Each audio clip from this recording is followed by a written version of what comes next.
I'm getting a little nervous, 1 second. So, by virtue of my recording this right now, it means that I had just finished recording, or rather editing the Core Midas 10-minute talk. You're probably wondering why I have the timer on the bottom, or maybe this is the first time you're interacting with me, which in that case, good anytime you are. My name is Celerity, your study buddy from another universe, streaming live, or recording live, or not so much recording, in order to gain a cult following. Anyway, I am participating in a project right now where I talk 10 minutes a day, edit it the next day, and then talk another 10 minutes, in an attempt to make myself talk much better than I was able to in the previous times, or at least come to more cogent lines. I actually have a little notebook here of all...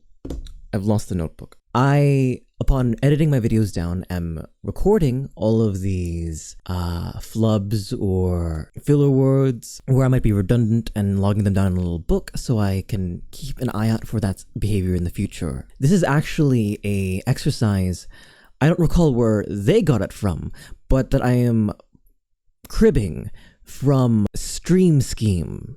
I'm sure if you're watching my video and you are a VTuber or an aspiring VTuber, you likely have watched Stream Scheme or someone similar to it. The point of it is, again, self-awareness, to know where your weak points are and to sort of bring up and fix that. And also, even though I'm recording 10 minutes, I'm not putting up 10 minutes. I'm not going to leave in all of my ums and ahs and all that like. I will be leaving up what I think has any value, right? What I think builds up to whatever point I was building during that video, and cutting out either where I would be redundant or otherwise. It's just so that, like, you don't have to suffer my deficiency as a speaker. I'm also doing this because I've hit moderate success, I guess, from my, like, weight class as a VTuber. I'm, like, getting regularly, like, above 15 people talking, and they're really wonderful. They're really sweet. Lots of really wonderful chatters. And I think I've forgotten what it's like to fall back on myself as a source, as a font. I have forgotten how to speak at length without having anyone else speak to me. And I think that is a loss, especially if one day I get large enough that I can't keep up with chat as well anymore. I think this is definitely a skill of mine that needs to be exercised. I also want to clarify that I'm not going to become a commentary channel. I don't intend to follow any of the VTuber dramas or drag any companies or do any of the like of all that. I'm primarily going to talk about things that are interesting to me and that might not always be VTubing. On stream, recently, I had a little tangent where I was kind of gushing over this audio that was on TikTok. It was set to Evergreen by a certain artist. 1 second. It was set to Evergreen by Richie Mitch and the Coal Miners. And I fell in love with the audio and I realized that, wait a second, this is from Aladdin. This is from Aladdin. And I think that kind of stuff might also be what comes in here amid the 10-minute exercise. Because what this ultimately is, if I can get content out of it, then bully for me, good for me. But if I don't, it's more of an exercise than anything. And in that way, it's kind of like a little less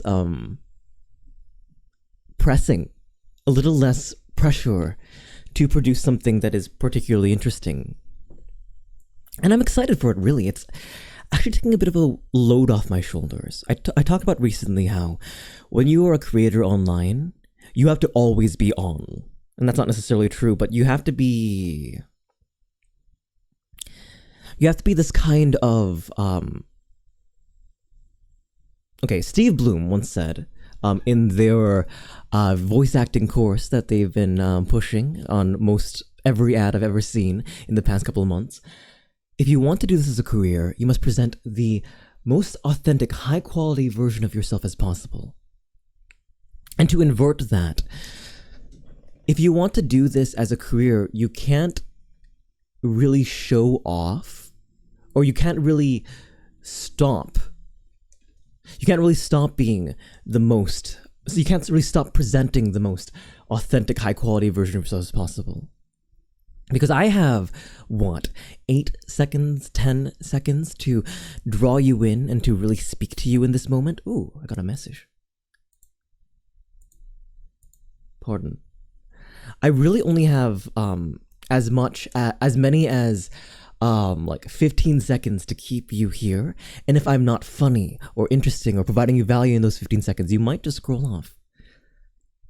And I do recognize that it's a different ecosystem here in YouTube than in TikTok or Twitch, which were my main avenues of content creation. Twitch, if you're still here and listening to me, I appreciate you and your non-goldfish attention span.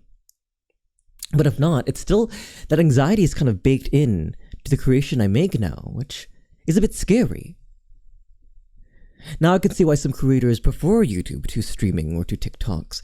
And it is a bit liberating. It's nice to be in an environment that people might give you the time of day. I also think it's interesting that,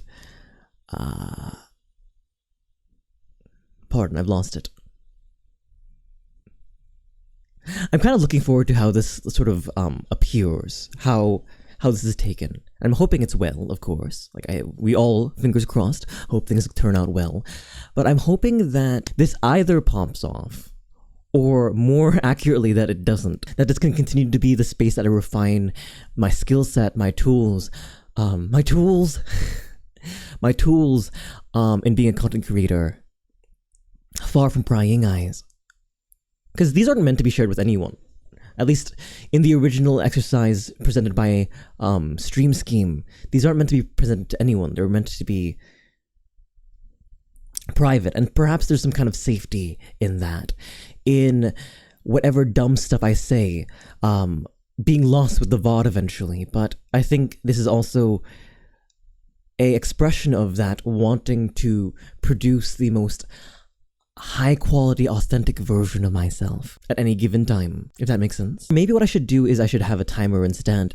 Because looking at there's a kind of anticipation that comes with looking at ding ding, 10 minutes,